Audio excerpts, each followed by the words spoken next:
Welcome back to Storytime.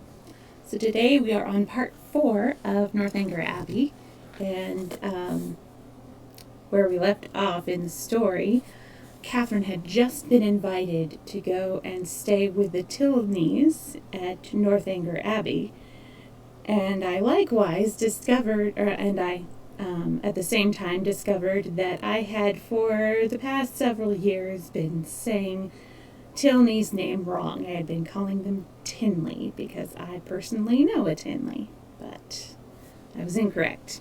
So it's Tilney. It will be interesting to see what she finds at Northanger Abbey, given that she is so obsessed with Gothic places, like the Gothic atmosphere and books and stuff like that. So we'll see if her dreams are realized. So if you are ready, I'm going to go ahead and get started. Oh, yeah, let me get Maestro off the screen there.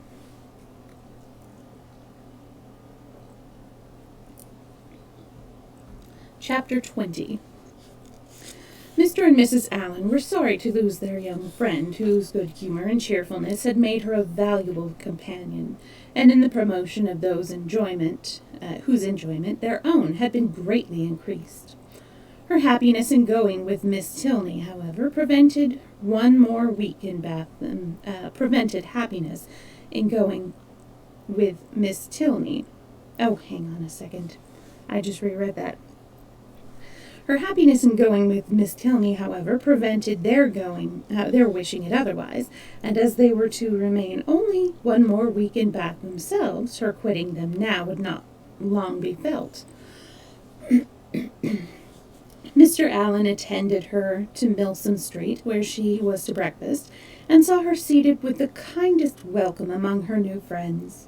But so great was her agitation in finding herself as one of the family, and so fearful was she of not doing exactly what was right, and of not being able to preserve their good opinion, that, in the embarrassment of the first 5 minutes, she could almost have wished to return with him to Pulteney Street. Miss Tilney's manner and Henry's smile soon did away some of her unpleasant feelings, but still she was far from being at ease. Nor could the incessant attentions of the General himself entirely reassure her. Nay, perverse as it seems, she doubted whether she might not have felt less had she been less attended to. His anxiety for her comfort, his continual solicitations that she would eat, and his often expressed fears of her seeing nothing to her taste, though never in her life before had she beheld half such a variety on a breakfast table, made it impossible for her to forget for a moment that she was a visitor. She felt utterly unworthy of such respect, and knew not how to repay it. Her tranquillity was not improved by the General's impatience for the appearance of his eldest son, nor by the displeasure he expressed at his laziness when Captain Tilney at last came down. She was quite pained by the severity of his father's reproof, which seemed disproportionate to the offense, and much was her concern increased when she found herself the principal cause of the lecture, and that his tardiness was chiefly resented from being disrespectful to her. This was placing her in a very uncomfortable situation, and she felt great compassion for Captain Tilney without being able to hope for his goodwill. He listened to his father in silence, and attempted not any defense, which confirmed her in fearing that the inquietude of her mind on Isabella's account might, by keeping him long sleepless, have been the real cause of his rising late. It was the first time of her being decidedly in his company, and she had hoped to be now able to form her opinion of him, but she scarcely heard his voice while his father remained in the room. And even afterwards, so much were his spirits affected, she could distinguish nothing but these words in a whisper to Eleanor: how glad I shall be when you are all well off." The bustle of going was not pleasant. The clock struck 10 while the trunks were carrying down, and the General had fixed to be out of Milsom Street by that hour. His greatcoat, instead of being brought for him to put on directly, was spread out in the curricle in which he was to accompany his son. The middle seat of the chaise was not drawn out, though there were 3 people to go in it, and his daughter's maid had so crowded it with the parcels that Miss Moreland would not have room to sit, and so much was she influenced by this apprehension when he handed her in, that she had some difficulty in saving her own new writing desk from being thrown out into the street. Oh, hello, Kicken. I will read a random fact in at the end of the chapter.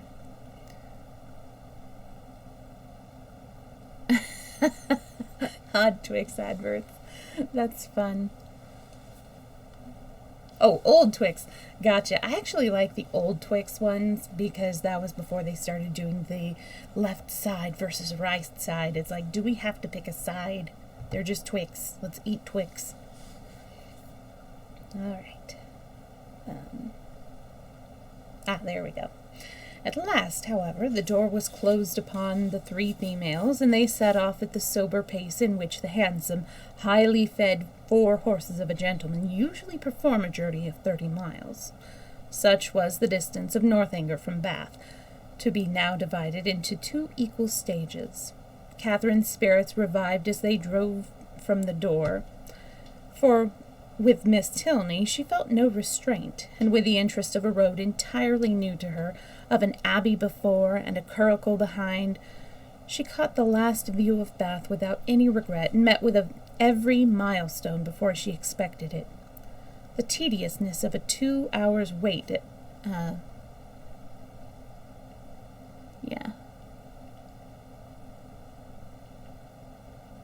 I'm not familiar with Toffee Crisp. That sounds delicious. I do like Twix. I like the cookiness to it. And just, the little bit of caramel on it. And, of course, chocolate covering it all. But especially the cookie. I love that part of it. You don't get that in any other candy bars, which is a shame. At least not here in the States.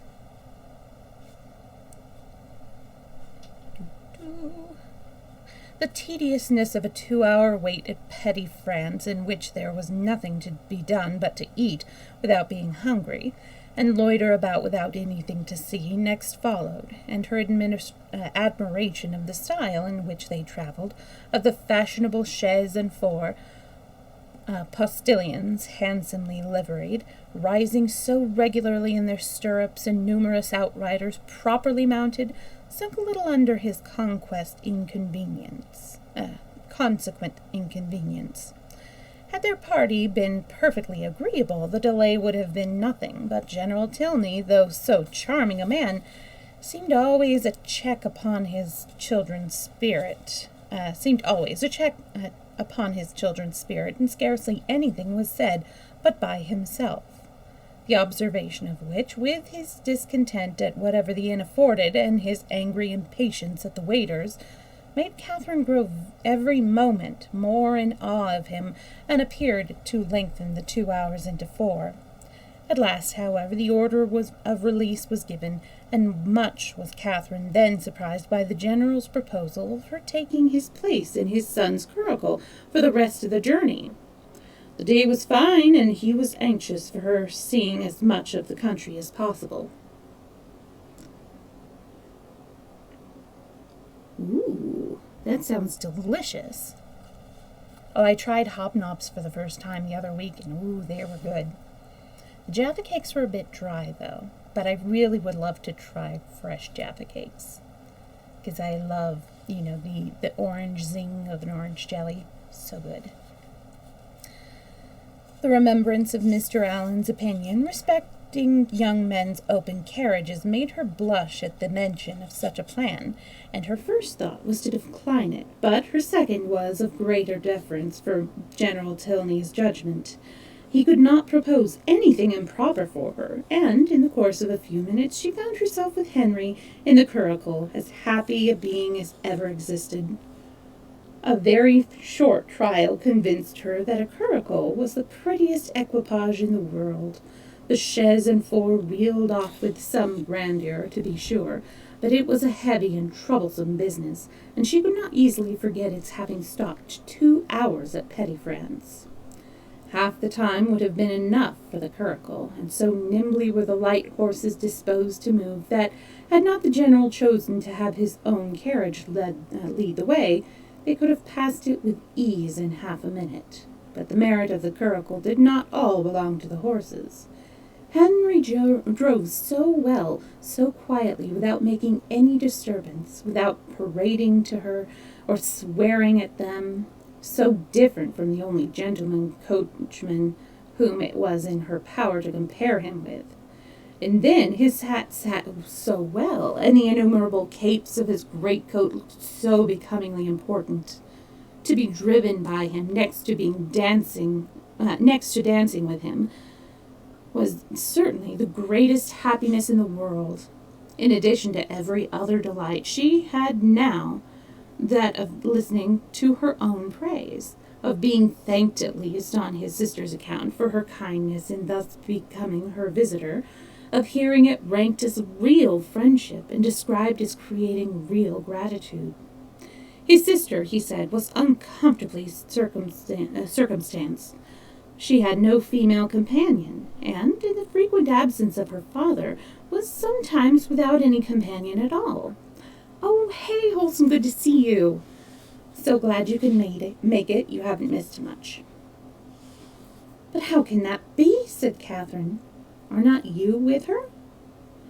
"Northanger is not more than half my home. I have an establishment of my own house in Woodston, which is nearly 20 miles from my father's, and some of my time is necessarily spent there."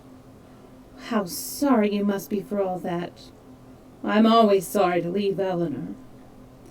"Yes, but besides your affection for her, you must be so fond of the Abbey. After being used to such a home as the Abbey, an ordinary parsonage house must be very disagreeable." He smiled and said, "You have formed a very favorable idea of the Abbey." "Well, to be sure I have. Is not it a final place, just like what one reads about?" "Oh, I'm sorry about that kicking. That's a bummer." "And are you prepared to encounter all the horrors that a building such as what one reads about may produce? Have you a stout heart?" "Oh, I've already have about 6, not drops, but notices. So yeah, it's being a little iffy today, but it also might be because we have a bit of inclement weather and I am on satellite. I think I'm on dish internet. Not sure, but it does affect it.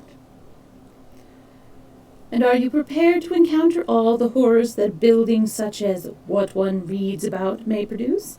Have you a stout heart, nerves fit for sliding panels and tapestry?" "Oh, yes. I do not think I should be so easily frightened, because there would be so many people in the house.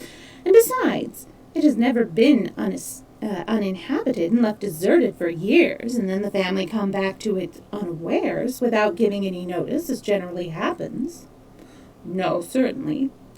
We shall not have to explore our way into a hall dimly lighted by the expiring embers of a wood fire, nor be obliged to spread our beds on the floor of a room without windows, doors, or furniture. But you must be aware that when a young lady is, by whatever means, introduced into a dwelling of this kind, she is always lodged apart from the rest of the family, while they snugly repair to their own end of the house. She is formally conducted by Dorothy, the ancient housekeeper, up a different staircase, and along many gloomy passages into an apartment never used since some cousin or kin died in it about 20 years before. Can you stand such a ceremony as this? Will not your mind misgive you when you find yourself in this gloomy chamber, too lofty and extensive for you, with only the feeble rays of a single lamp to take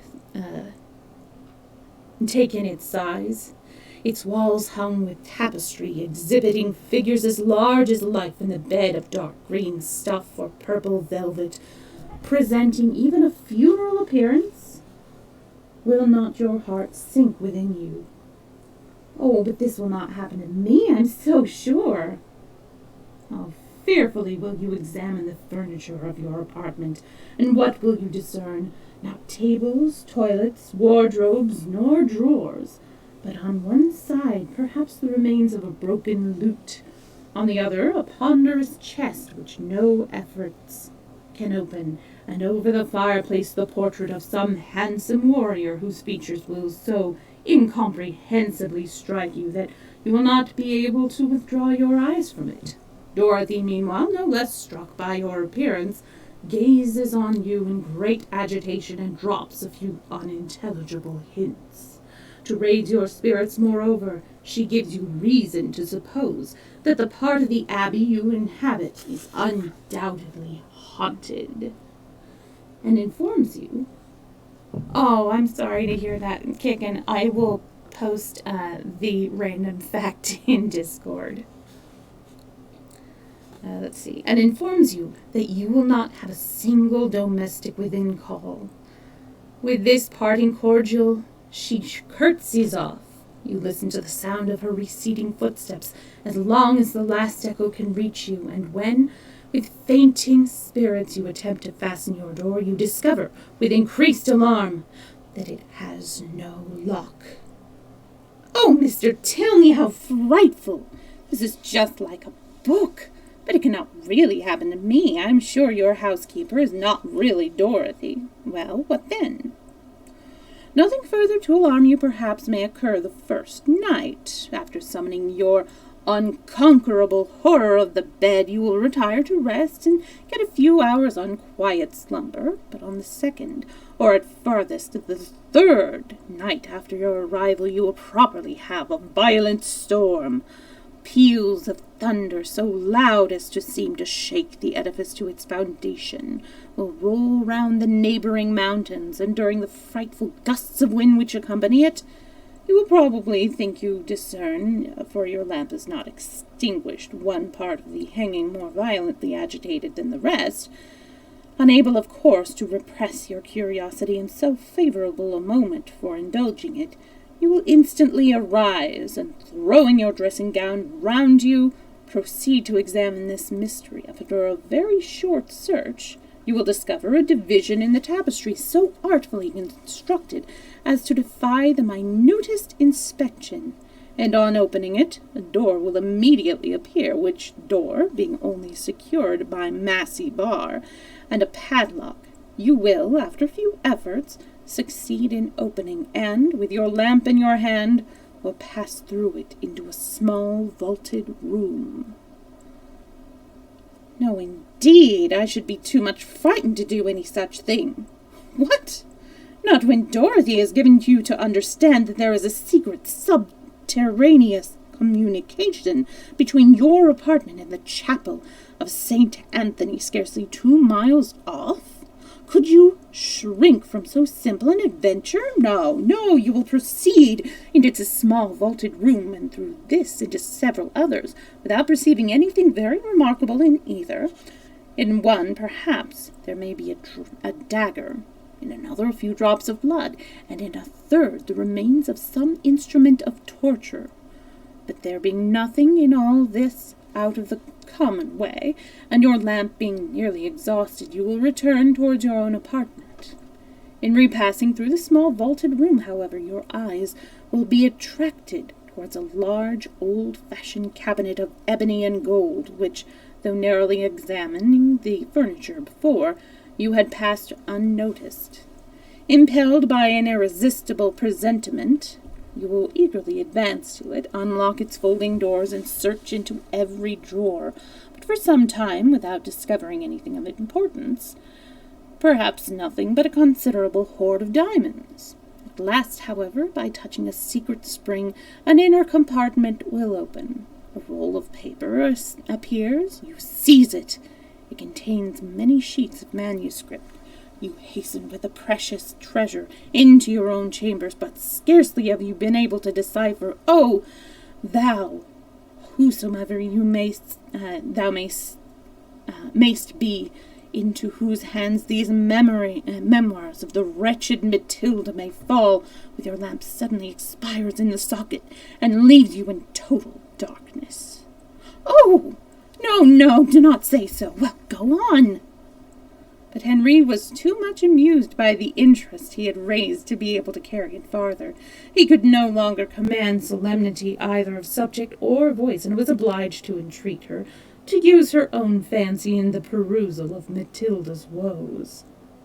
Catherine, recollecting herself, grew ashamed of her eagerness, and began earnestly to assure him that her attention had been fixed without the smallest apprehension of really meeting with what he related. Miss Tilney, she was sure, would never put her into such a chamber as he had described. She was not at all afraid. As they drew near the end of their journey, her impatience for a sight of the Abbey, or for some time suspended by his conversation on subjects very different, returned in full force, and every bend in the road was expected with solemn awe to afford a glimpse of its massy walls of grey stone, rising amidst a grove of ancient oaks, with the last beams of the sun playing in beautiful splendor on its high Gothic windows. But so low did the buildings stand that she found herself passing through the great gates of the lodge into the very grounds of Northanger Abbey, without ever having discerned even an antique chimney. She knew not that she had any right to be surprised, but there was a something in this mode of approach which she certainly had not expected. Okay, enjoy your lyric. To pass between lodges of a modern appearance, to find herself with such ease in the very precincts of the Abbey, and driven so rapidly along a smooth, level road of fine gravel, without obstacle, alarm, or solemnity of any kind, struck her as odd and inconsistent.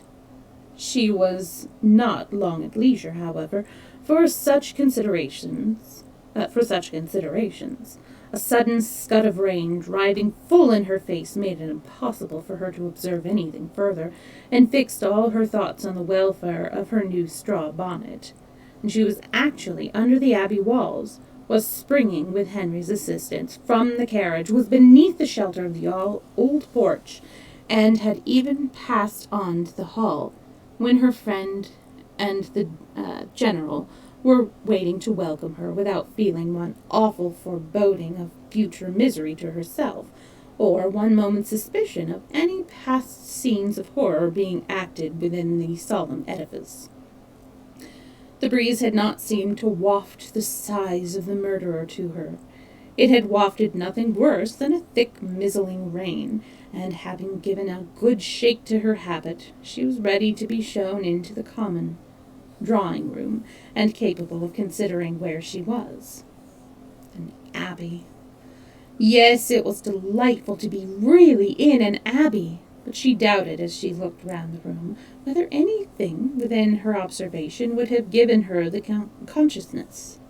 The furniture was in all the profusion and elegance of modern taste. The fireplace, where she had expected the ample width and ponderous carving of former times, was contracted to a Rumford, with slabs of plain, though handsome marble, and ornaments over it of the prettiest English china.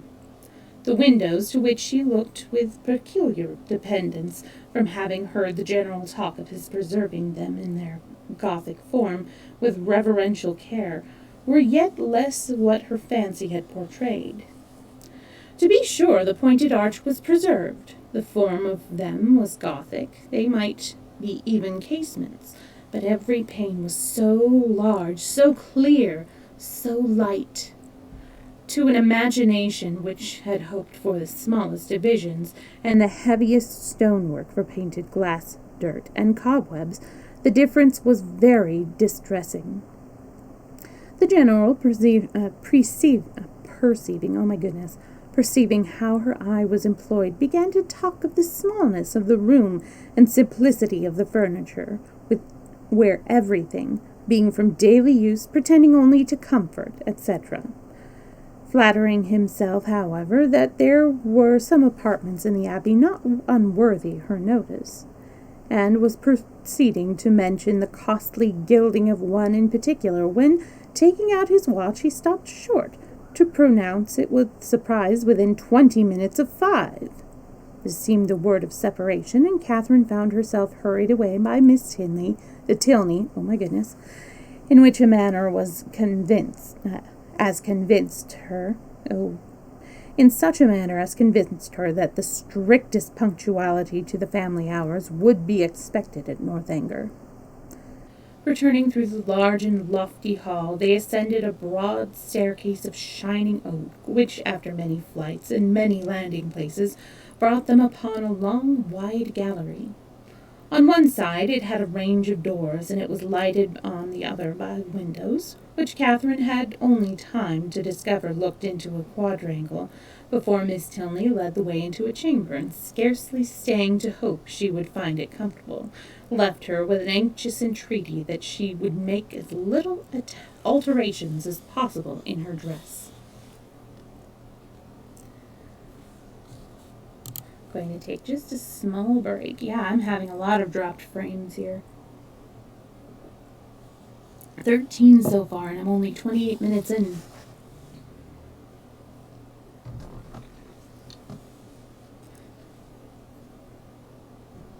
I hope everybody's doing all right today, or tonight, or this morning, wherever you are. I know kicking is late night, and they have probably gone off to bed. But if not, I will read a couple random facts, and I'll try to remember to post them in the Discord. Let's see, I probably already read from that page.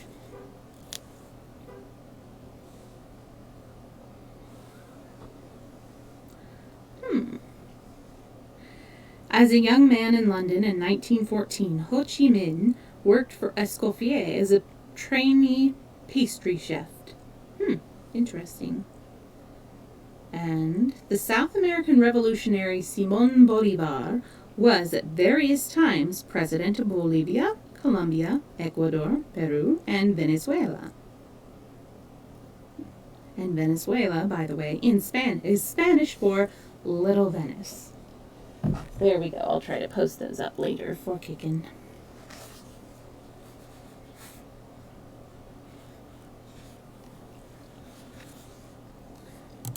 All right, we'll get back to it. Chapter 21. A moment's glance was enough to satisfy Catherine that her apartment was very unlike the one which Henry had endeavored to alarm her by the description of. It was by no means unreasonably large, and contained neither tapestry nor velvet. The walls were papered, the floor was carpeted, the windows were neither less perfect nor more dim than those of the drawing-room below. The furniture, though not of the latest fashion, was handsome and comfortable, and the air of the room altogether far from uncheerful. Her heart instantaneously at ease on this point, she resolved to lose no time in particular examination of anything, as she greatly dreaded disobliging the general by any delay. Her habit, therefore, was thrown off with all possible haste, and she was preparing to unpin the linen package with the chaise seat, which the chaise seat had conveyed for her immediate accommodation in, when her eye suddenly fell on a large high chest standing back in a deep recess on one side of the fireplace. The sight of it made her start, and forgetting everything else, she stood gazing on it in motionless wonder, while these thoughts crossed her. This is strange indeed. I did not expect such a sight as this. An immense heavy chest? What can it hold? Why would it be placed here? Pushed back, too, as if it meant to be out of the sight. I will look into it. Cost me what it may, I will look into it, directly, too, by daylight. If I stays till evening, my candle may go out. She advanced and examined it closely. It was of cedar, curiously inlaid with some darker wood, and raised, about a foot from the ground, on a carved stand of the same. The lock was silver, though tarnished from age, at which end were the imperfect remains of handles, also of silver, broken perhaps prematurely by some strange violence, and on the center of the lid was a mysterious cipher in the same metal. Catherine bent over it intently, but without being able to distinguish anything with certainty. She could not, in whatever direction she took it, believe the last letter to be a T, and yet that it should be anything else in that house was a circumstance to raise no common degree of astonishment. If not originally theirs, by what strange events could it have fallen into the Tilney family? Her fearful curiosity was every moment growing greater, and seizing with trembling hands the hasp of the lock, she resolved at all hazards to satisfy herself at least as to its contents. With difficulty, for something seemed to resist her efforts, she raised the lid a few inches, but at that moment a sudden knocking at the door of the room made her, starting, quit her hold, and the lid closed with alarming violence. This ill-timed intruder was Miss Tilney's maid, sent by her mistress to be of use to Miss Morland, and though Catherine immediately dismissed her, it recalled her to the sense of what she ought to be doing, and forced her, in spite of her anxious desires to penetrate this mystery, to proceed in her dressing without further delay. Her progress was not quick, for her thoughts and her eyes were still bent on the object so well calculated to interest and alarm, and though she dared not waste a moment upon a second attempt, she could not remain many paces from the chest. At length, however, having slipped one arm into her gown, her toilet seemed so nearly finished that the impatience of the curiosity might safely be indulged. A toilette. One moment surely might be spared, and so desperate should be the exertion of her strength that, unless secured by supernatural means, the lid in one moment should be thrown back. With this spirit she sprang forward, and her confidence did not deceive her. Her resolute effort threw back the lid, and gave to her astonished eyes the view of a white cotton counterpane, properly folded, reposing at one end of the chest in undisputed possession.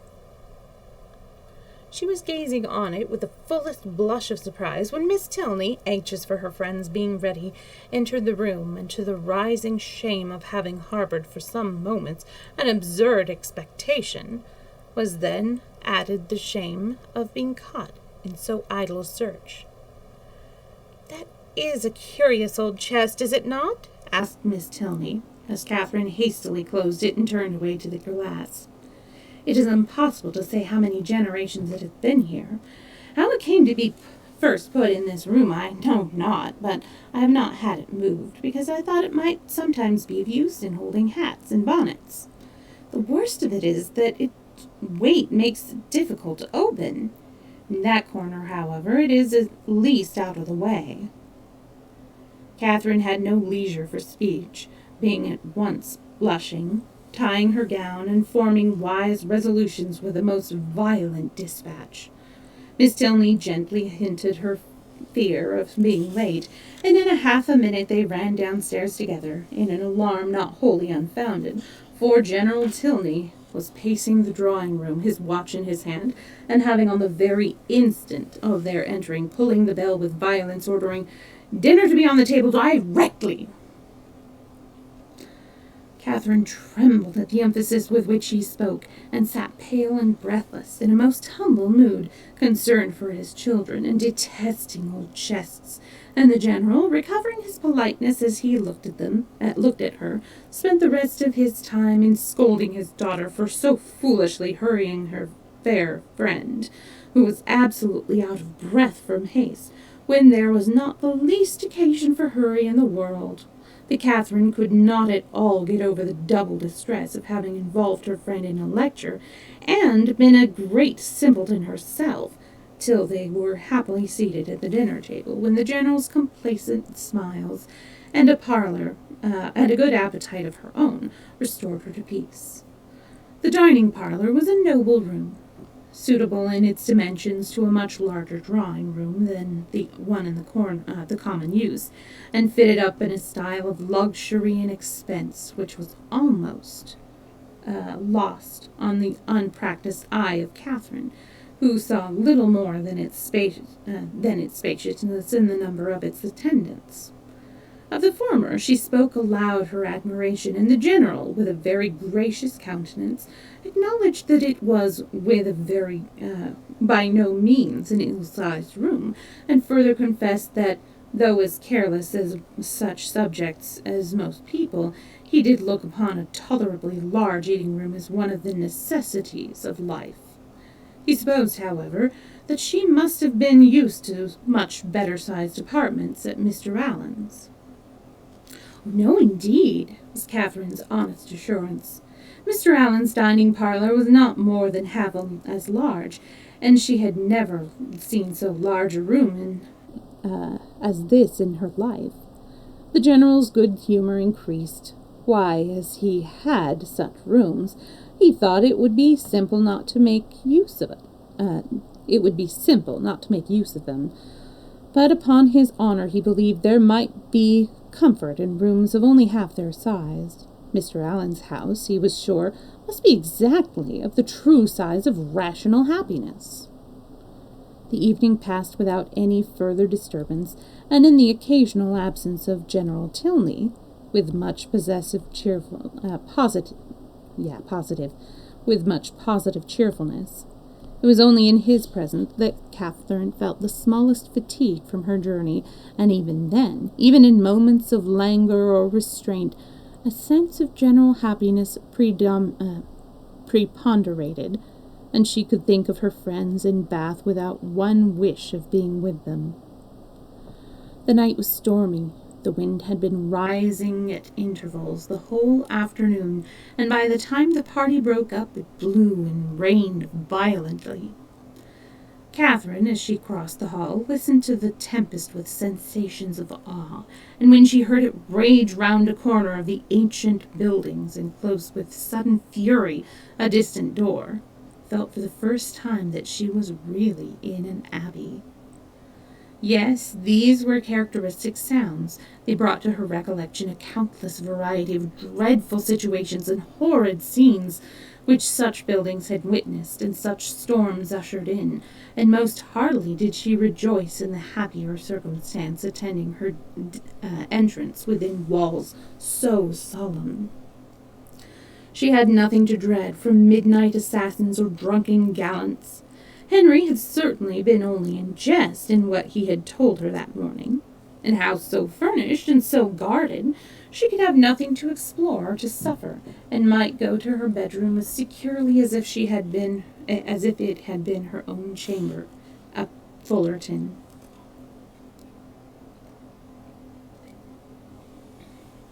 Thus wisely fortifying her mind, as she proceeded upstairs, she was enabled, especially on perceiving that Miss Tilney slept only 2 doors from her, to enter her room with a tolerably stout heart, and her spirits were immediately assisted by the cheerful blaze of a wood fire.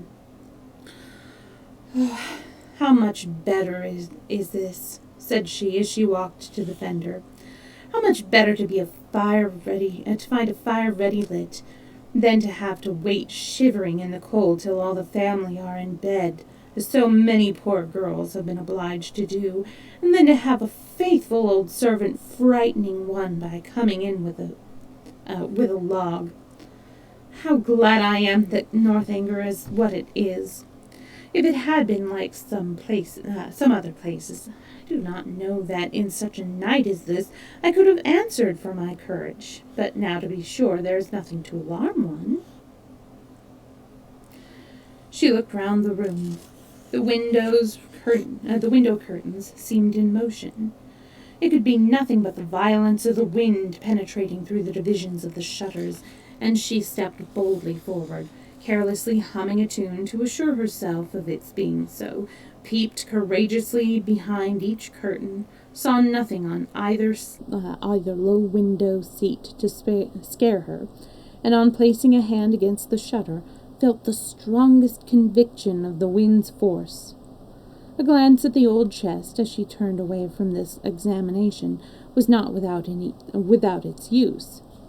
She scorned the causeless fears of an idle fancy, and began with a most happy indifference to prepare herself for bed. She should take her time. She should not hurry herself. She did not care if she were the last person in the house. But she would not make up her fire. That would seem cowardly, as if she wished for the protection of light after she were in bed. The fire therefore died away, and Catherine, having spent the best part of an hour in her arrangements, was beginning to think of stepping into bed when, on giving a parting glance round the room, she was struck by the appearance of a high, old-fashioned black cabinet, which, though in a situation conspicuous enough, had never caught her notice before. Henry's words, his description of the ebony cabinet, which was to escape her observations at first, immediately rushed across her, and though there could be nothing really in it, there was something whimsical. It was certainly a very remarkable coincidence. She took her candle and looked closely at the cabinet.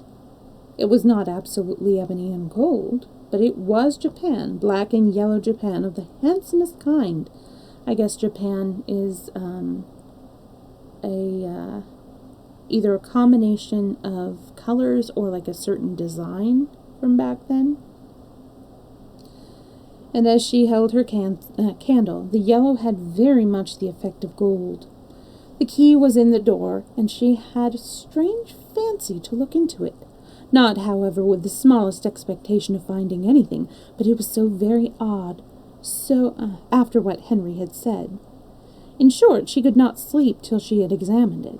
So, placing the candle with great caution on the chair, she seized the key with a very tremulous hand and tried to turn it, but it resisted her utmost strength. Alarmed, but not discouraged, she tried it another way. A bolt flew, and she believed herself successful, but how strangely mysterious! The door was still unmovable. She paused a moment in breathless wonder. The wind roared down the chimney. Rain beat in torrents against the windows, and everything seemed to speak the awfulness of her situation.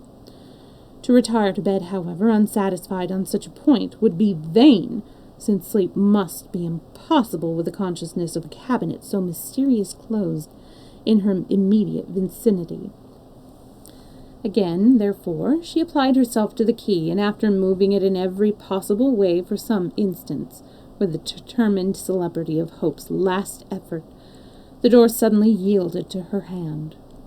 Her heart leaped with exultation at such a victory, and having thrown open each folding door, the second being secured only by bolts of less wonderful construction than the lock, though in that her eye could not discern anything unusual, a double range of small drawers appeared in view, with some large drawers above and below them, and in the center a small door, closed also with a lock and key, secured in all probability a cavity of importance. Catherine's heart beat quick, but her courage did not fail her. With a cheek flushed by hope and an eye straining with curiosity, her fingers grasped the handle of a drawer and drew it forth. It was entirely empty. With less alarm and greater eagerness, she seized a second, a third, a fourth. Each was equally empty. Not one was left unsearched, and in not one was anything found. Well read in the art of concealing a treasure, the possibility of false linings to the drawers did not escape her, and she felt round each with anxious acuteness in vain. The place in the middle alone remained now unexplored, and though she had never from the first had the slightest idea of finding anything in any part of the cabinet, and was not in the least disappointed at all her ill success thus far, it would be foolish not to examine it thoroughly while she was about it. It was some time, however, before she could unfasten the door, the same difficulty occurring in the management of its inner lock as of the other.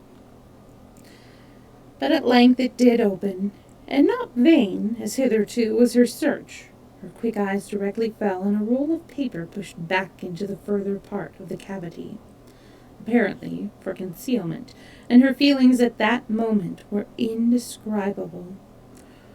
Her heart fluttered, her knees trembled, and her cheeks grew pale. She seized with an unsteady hand the precious manuscript. For half a glance sufficed to ascertain written characters, and while she acknowledged with awful sensations this striking exemplification of what Henry had foretold, resolved instantly to peruse every line before she attempted to rest. The dimness of the light her candle emitted made her turn to it with alarm, but there was no danger of its sudden extinction. It had yet some hours to burn, and that she might not have any greater difficulty in distinguishing the writing than what its certain date might occasion, she hastily snuffed it. Alas! It was snuffed and extinguished in one. A lamp could not have expired with more awful effect. Catherine, for a few moments, was motionless with horror. It was done completely. Not a remnant of light in the wick could give hope to the rekindling breath. Darkness, impenetrable and immovable, filled the room. A violent gust of wind, rising with sudden fury, added fresh horror to the moment. Catherine trembled from head to foot. In the pause which succeeded, a sound like receding footsteps in the closing of a distant door struck on her affrighted ear. Human nature could support no one. A cold sweat stood on her forehead. The manuscript fell from her hand, and groping her way to the bed, she jumped hastily in and sought some suspension of agony by creeping far underneath the clothes.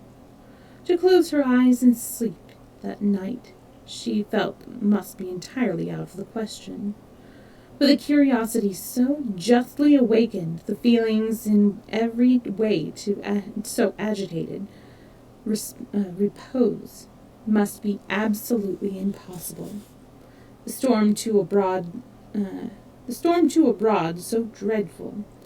She had not been used to feel alarm from wind, but now every blast seemed fraught with awful intelligence. The manuscript so wonderfully found, so wonderfully accomplishing the morning's prediction. How was it to be accounted for? What could it contain? To whom could it relate? By what means could it have been so long concealed? And how singularly strange that it should fall in her lot to discover it. Till she had made herself mistress of its contents, however, she could have neither repose or comfort, and with the sun's first rays she was determined to peruse it, but many were the tedious hours which must yet intervene. She suddenly tossed about in her bed. She shuddered, tossed about in her bed, and envied every quiet sleeper. The storm still raged, and various were the noises, more terrific ever than the wind, which struck at intervals in her startled ears. The very curtains of her bed seemed at one moment in motion, and at another the lock of her door was agitated, as if by the attempt of somebody to enter. Hollow murmurs seemed to creep along the gallery, and more than once her blood was chilled by the sound of a distant moan. Hour after hour passed away, and the wearied Catherine had heard 3 proclaimed by all the clocks in the house before the tempest subsided, or she unknowingly fell fast asleep.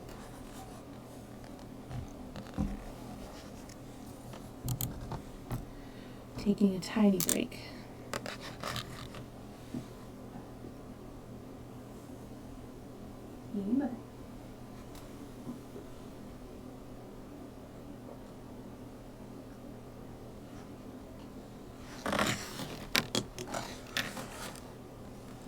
Oh, I almost lost my place. Oh, no, I did lose my place. Drat. I think I was on chapter 22.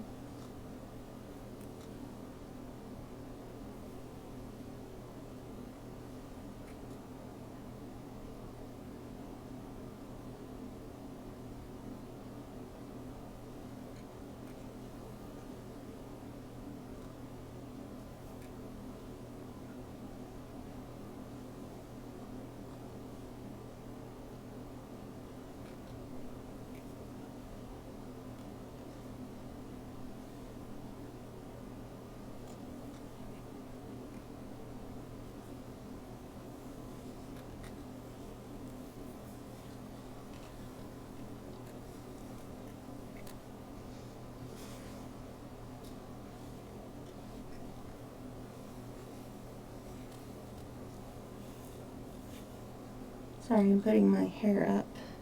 Sometimes it helps with headaches.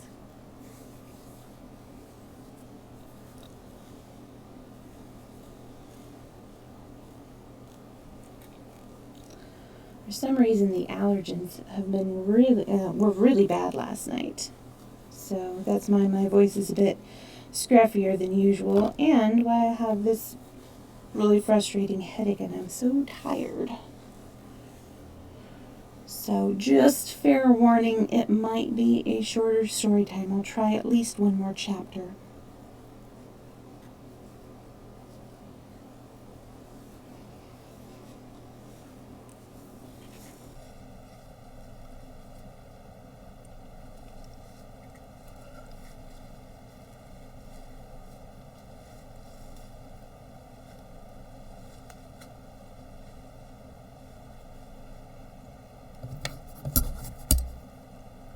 And unfortunately,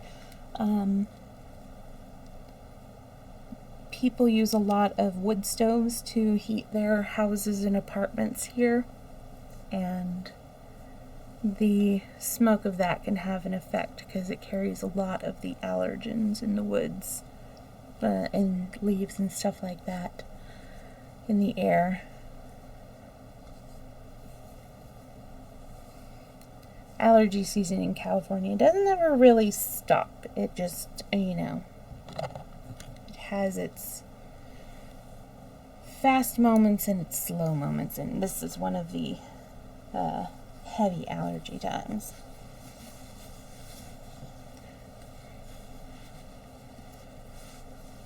Alright, almost back.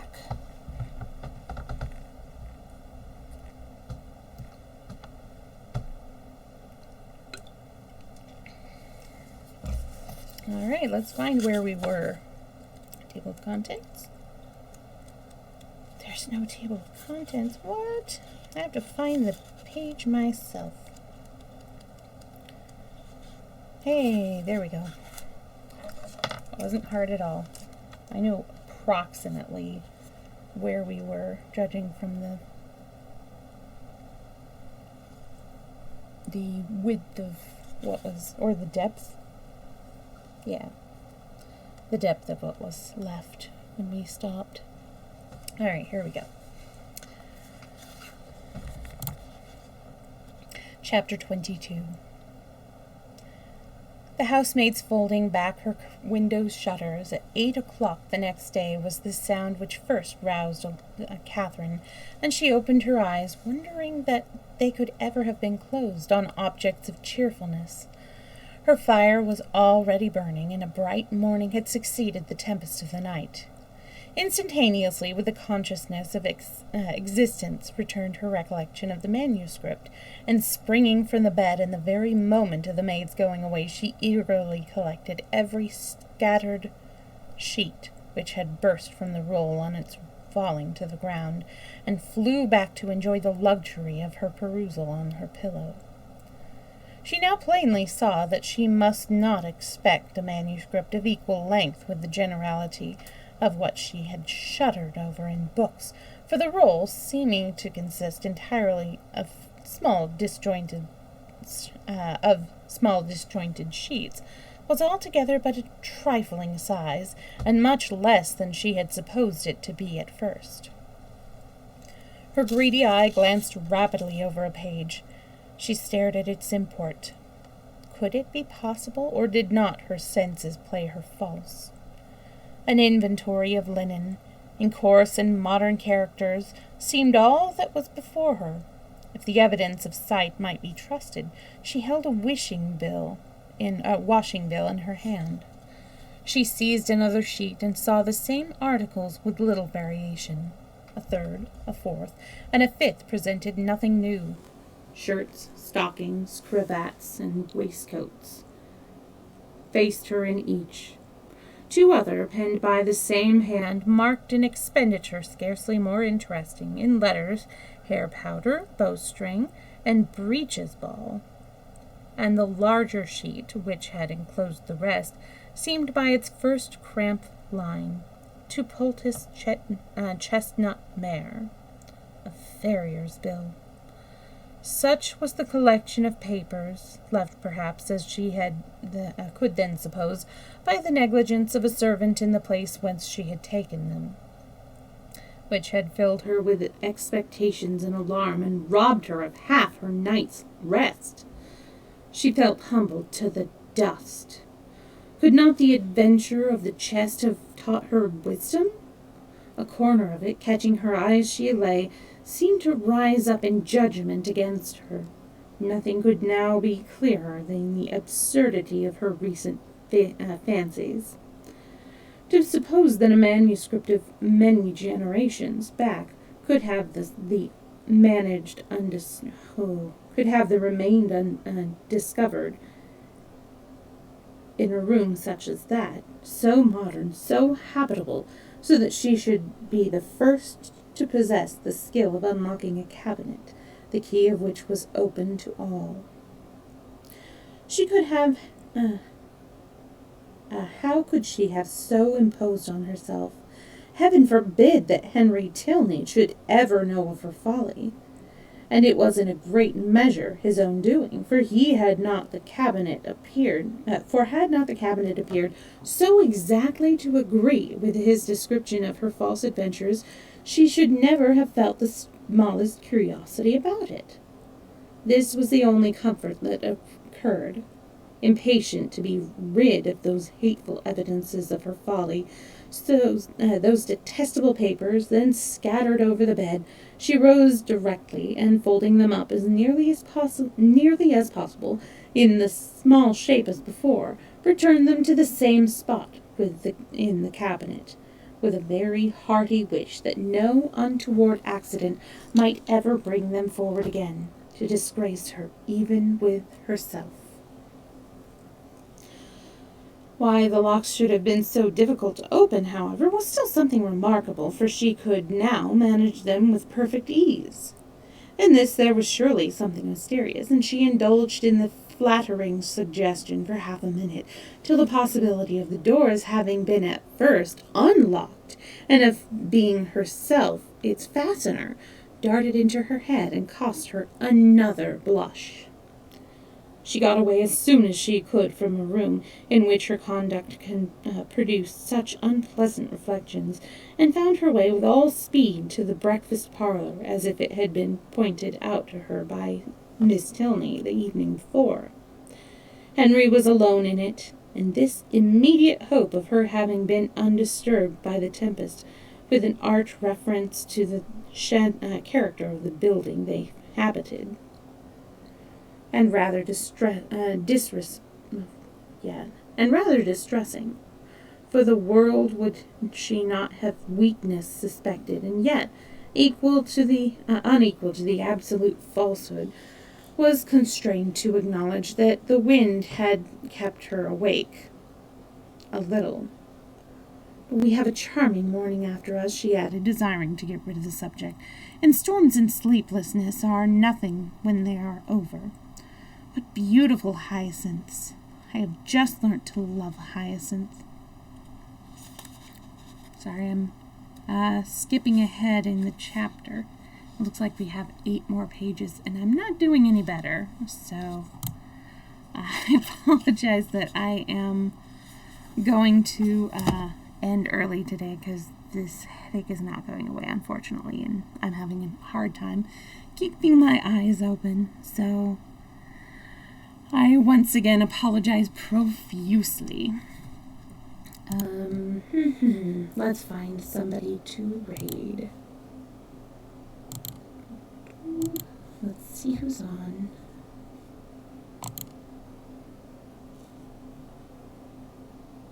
King's Isle is there actually. Let's find somebody new. Breezy Iconic is doing Stardew Valley. We have Elder Scrolls by the Stepson Jati. RS Glory and Gold. Golden Goons versus Gold Wars 2. Let's see, Milky Berry. Great for this. Oh. So, Milky Berry's doing Animal Crossing. Dramikins just woke up. And then cute little puppy is doing things. So, actually, I think I'm going to do Milky Berry. Because she looks like she's doing a nice chills dream. Alright. Well, next story time is going to be on Sunday, and I need to remember to put up my schedule for February. I'm planning on doing older ages story time Sunday and Thursday, and then Tuesdays for all ages. And I need to put up a poll about what to read for the all ages. So let's go ahead and read Milky Berry. Alright. Thanks for hanging around. Thanks for lurking. And let's see. And we'll have better luck next time, I am sure. Alright, hope you have a good day or night or morning. Bye.